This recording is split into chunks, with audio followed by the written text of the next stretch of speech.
while the body lasts. I am the Christ. There is only that one, and I am dissolved in and as that one. Call me not great, for only God is worthy of all. That which I do not of myself, but the Father, the Mother, does these things through me. I am one who merely loves love so deeply that I am willing to surrender all things that I once knew to be myself, that my true self, who is Christ, informs my every decision, my every gesture, my every extension of the good, the holy, and the beautiful. There is a certain phraseology in your world that says, this is some heavy stuff. It is very heavy to the ego, since it squashes it like a gnat under a weight. If the light of the sun and the sun itself were to come and rest upon your planet, what would happen to your planet? It is much like that when the light of Christ comes to descend again to touch the mind and the emotions and the body where once the ego held sway. The ego dissolves into light itself. It becomes remade. While the body-mind lasts, it becomes a mere servant. The mind itself laughs at itself a great deal, for it sees the great joke that it has played on itself. It attempted to be other than what God created it to be. It experienced a multitude of dramas and illusions and storylines, careers, relationships, diseases, and all of the rest in a grand attempt to be other than what reality is. So, the mind that is awakening laughs at itself a lot. It laughs as the echo of old patterns show up. It tells the truth about them. It need no longer deny them, for they hold no value, and the old patterns are not seen as a cave in which to hide. 2 last pages. The personality becomes transparent. In this innocence, it becomes perfectly vulnerable, and in its perfect vulnerability, it finds its transcendent safety. Beloved friends, many of you began this journey out of curiosity. Yet I say unto you that was only the conscious mind's attempt to maintain control of your journey itself.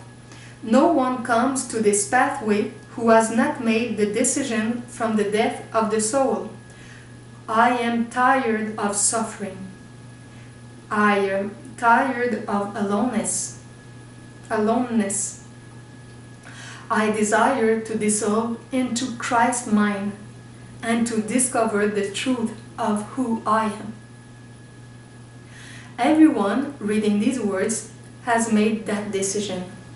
You are already well on your way. If you think you can turn around and go back to the platform and cash in your ticket, forget it. The train has already left the station. The conductor is God himself or herself. And those that enter herein cannot leave. The ego will try to convince you that you should because it is fighting for its life. But there is another who fights for your true life, the Comforter, given unto everyone in the moment the dream began. Well, do I know what must emerge once the decision has been made? Each and every one of you will then perceive that your journey is unique and wholly yours. But this is only because you still perceive yourself as a separate being. Why? Because the eyes of the body show you that you are. Because you have lived with a certain husband or wife, and you know that everyone else on the planet did not, you will believe that that portion of your journey was uniquely yours, with unique energies that probably no one else could understand.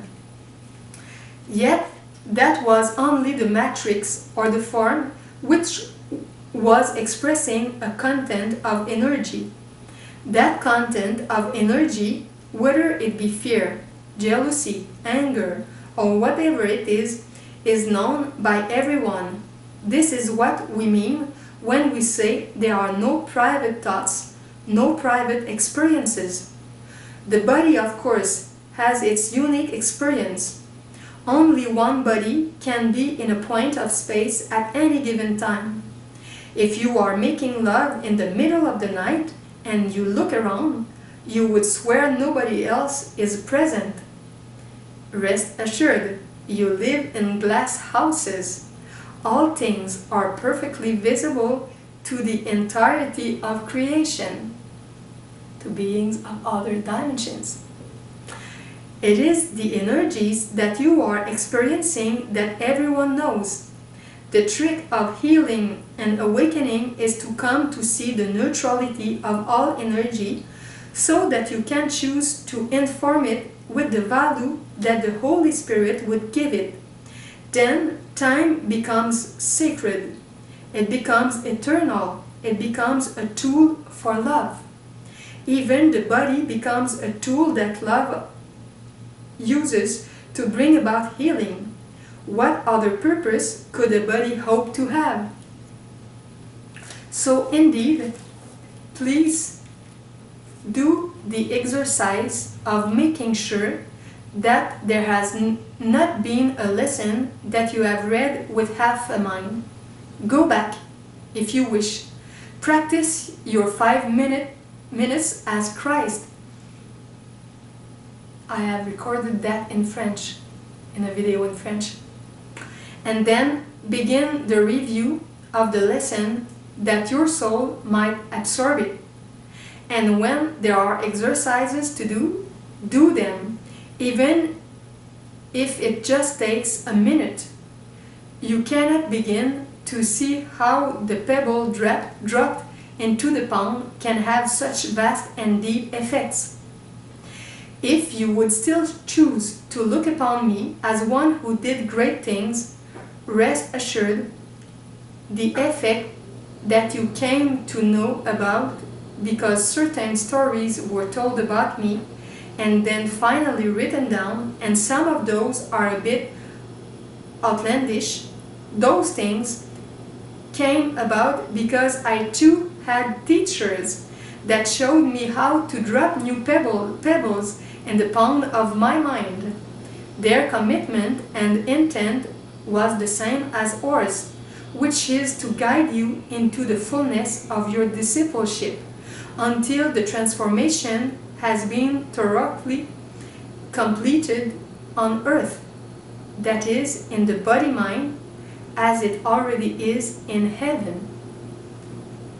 For the correction has already occurred.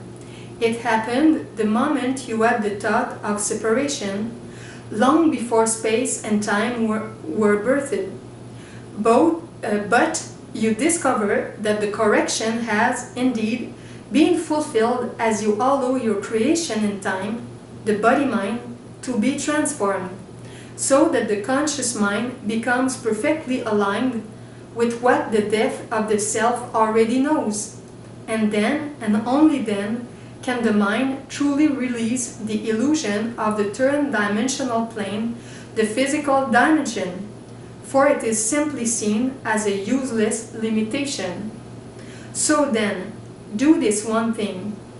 In each of your next 7 days, as often as you remember to do so, and you will only remember what you choose to value, decide to see time differently and to acknowledge that you are a disciple of the mind of Christ.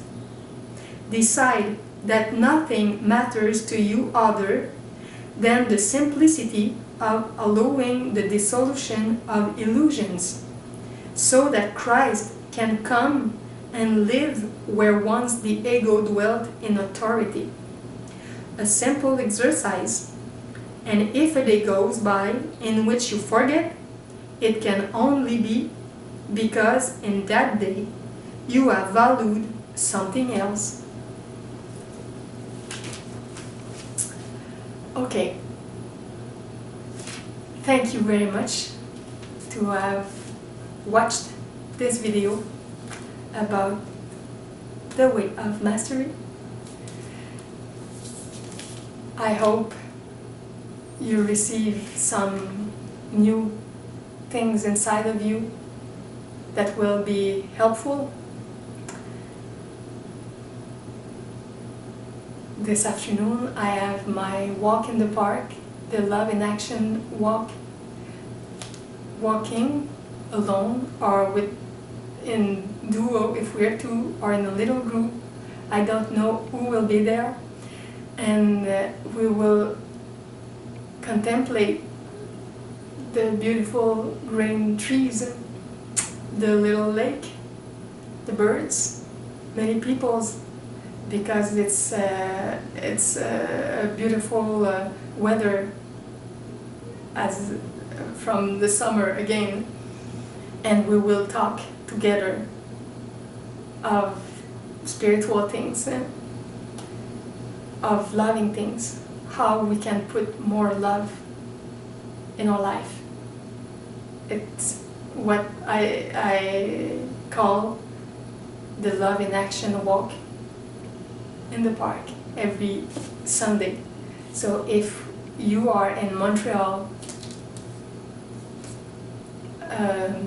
a Sunday in the future, you can come. I will put the link of my website about that under the video.